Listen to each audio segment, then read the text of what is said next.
इस सेशन में हम जानकारी लेंगे जीएसटी के बारे में, अर्थात गुड्स एंड सर्विसेज टैक्स के बारे में। यदि आप अपना व्यवसाय करते हैं या बिजनेस करते हैं, या यदि आप अकाउंट सेक्शन में जॉब करते हैं, प्रोफेशनल अकाउंटेंट हैं, भारत में क्वेश्चंस की जानकारी लेंगे जिनके आंसर आपको जानने ज़रूरी हैं। आइए सबसे पहले जानकारी ये प्राप्त करें कि हम इस सेशन में क्या क्या सीखने वाले हैं। जैसा कि मैंने आपको बताया, हमारा ये पूरा का पूरा सेशन जीएसटी अर्थात गुड्स एंड सर्विसेज टैक्स के ऊपर उपलब्ध है। तो हम इसमें काफ़ी सारे क्वेश्चंस को कवर करने वाले हैं। सबसे पहला क्वेश्चन इसमें है, इंडियन बिजनेस सिनेरियो में जीएसटी किस तरह से आने वाला है। दूसरा क्वेश्चन हमारे पास है, टैक्सेशन सिस्टम इंडिया में किस प्रकार का है और जीएसटी से आने से वो किस प्रकार से चेंज होने वाला है। तीसरा क्वेश्चन हमारे पास, कौन कौन से टैक्सेस इंडिया में इस वक्त उपलब्ध हैं।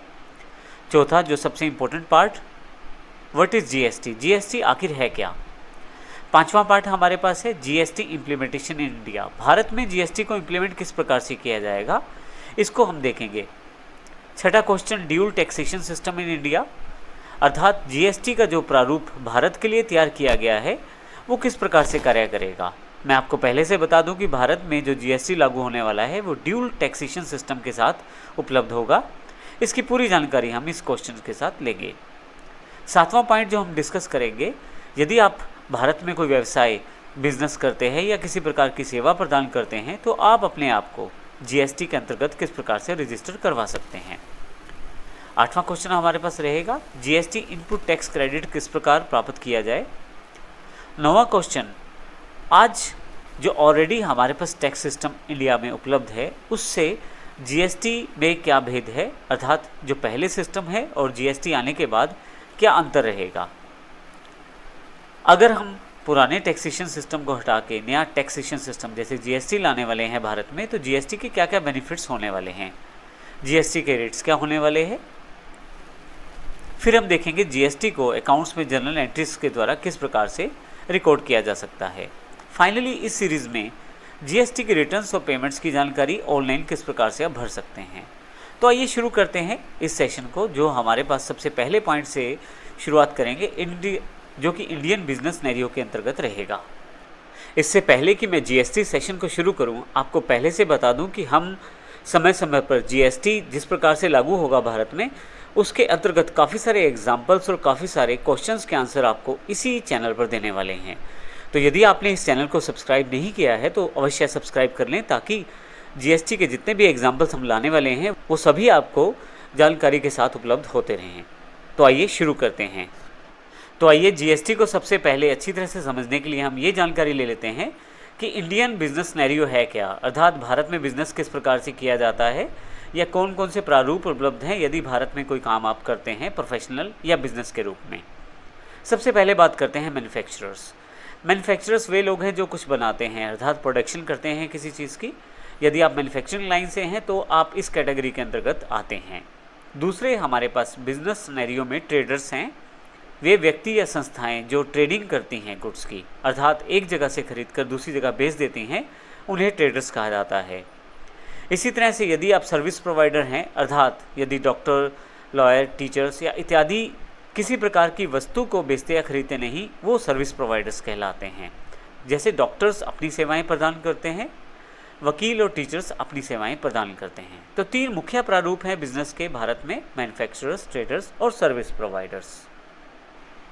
अब भारत में यदि आप किसी भी बिजनेस सिनेरियो से जुड़े हैं, चाहे आप मैन्युफैक्चरर हैं, चाहे आप ट्रेडर्स हैं या आप सर्विस प्रोवाइडर हैं, आप किसी भी सेगमेंट से हों, आपको टैक्स देना पड़ता है। भारत में टैक्स सेंट्रल गवर्नमेंट और स्टेट गवर्नमेंट दोनों के द्वारा प्राप्त किया जाता है। अर्थात आप चाहे मैन्युफैक्चरिंग करते हैं, किसी गुड्स की प्रोडक्शन करते हैं, या आप ट्रेडिंग करते हैं, अर्थात माल को खरीदते या बेचते हैं, या आप किसी प्रकार की सेवाएं प्रदान करते हैं, तो सेंट्रल गवर्नमेंट के कुछ टैक्सेस आप पर रहते हैं और स्टेट गवर्नमेंट के कुछ टैक्सेस आप पर रहते हैं। आइए देखते हैं किस प्रकार से टैक्सेस आपके ऊपर लगते हैं। सभी इंडियन बिजनेस सिनेरियो की बात की जाए तो 15 से ज़्यादा टैक्स भारत में केंद्र सरकार और राज्य सरकार अर्थात सेंट्रल और स्टेट गवर्नमेंट के द्वारा लगाए जाते हैं। सबसे पहले बात करते हैं सेंट्रल गवर्नमेंट के द्वारा लगाए जाने वाले टैक्सेस की। Custom duties, central excise, service tax, surcharge इत्यादि सेंट्रल गवर्नमेंट के द्वारा कलेक्ट किए जाते हैं। इसी तरह से स्टेट गवर्नमेंट के जो टैक्सेस हैं, वैट अर्थात वैल्यू एडिड टैक्स, ऑक्ट्राई या स्टेट एक्साइज, CST अर्थात सेंट्रल सेल्स टैक्स और भी अलग अलग तरह के टैक्सेस स्टेट गवर्नमेंट के द्वारा बिजनेस पे लगाए जाते हैं। जैसा मैंने पहले बताया कि भारत में 15 से ज़्यादा टैक्सेस सेंट्रल या स्टेट गवर्नमेंट के द्वारा लगाए जाते हैं। तो यहाँ हम पूरी तरह से समझेंगे कि टैक्सेस किस प्रकार से लगाए जाते हैं।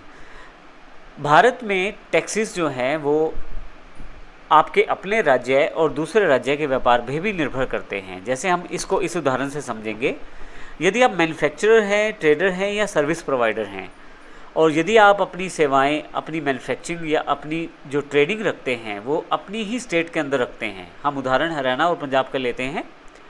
मान लीजिए मैं मैन्युफैक्चरर हूँ या ट्रेडर हूँ या सर्विस प्रोवाइडर हूँ और हरियाणा से ही संबंधित हूँ, तो कुछ भी मैं हरियाणा में ही डीलिंग करता हूँ तो इंट्रा स्टेट डीलिंग कहलाती है। उस पर जो टैक्सेस रहते हैं वो मुख्यतः स्टेट गवर्नमेंट के द्वारा प्राप्त किए जाते हैं। परंतु जैसे ही आप किसी दूसरी स्टेट में अपनी सेवाएं प्रदान करते हैं या अपनी गुड्स को बेचते हैं तो वो इंटर स्टेट डीलिंग्स कहलाती हैं। जैसे कि आप यदि कोई गुड्स बनाते हैं या डीलिंग या आप ट्रेडिंग करते हैं या आप सर्विस प्रोवाइड करते हैं हरियाणा से दूसरी स्टेट, उदाहरण के लिए पंजाब में, तो ये इसे इंटर स्टेट डीलिंग कहा जाएगा।